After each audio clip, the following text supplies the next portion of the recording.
이런 가운데 미국계 헤지펀드 엘리엇이 우리 정부를 상대로 8천억 원대의 소송을 제기했습니다. 삼성물산과 제일모직 합병 과정에 당시 박근혜 정부가 부당하게 개입해 손해를 봤다는 겁니다. 이어서 김희용 기자입니다. 삼성물산과 제일모직 합병 당시 물산 지분 7%가량을 갖고 있던 엘리엇. 합병 비율이 물산에 불리하다고 반발했지만 그대로 합병은 성사됐습니다.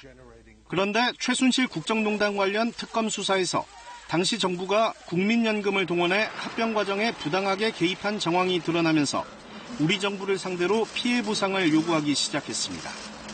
석 달 전 우리 정부의 투자자 국가 간 소송 ISD 중재 의향서를 접수하며 최소 6억 7천만 달러의 피해를 입었다고 주장하더니 중재기간 90일이 끝난 어제 바로 중재 신청서를 접수하며 본격적으로 소송전에 들어갔습니다. 주장하는 피해 액수도 1억 달러 늘어난 최소 7억 7천만 달러, 우리 돈 8,600억 원이 넘습니다. 정부는 법무법인을 선임하며 적극 대응하겠다는 입장이지만 승리를 장담할 수 없는 상황입니다.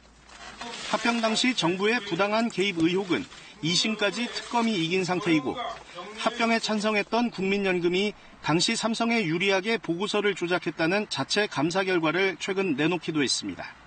이번 삼성바이오로직스의 분식회계 관련 심의 결과도 적지 않은 영향을 줄 것으로 보입니다.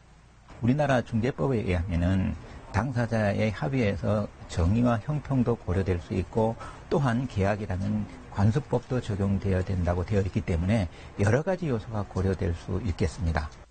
앞서 지난달 8일엔 미국 사모펀드 메이슨도 엘리엇과 비슷한 취지로 최소 1억 7,500만 달러 규모의 ISD를 추진하겠다는 뜻을 밝혔습니다.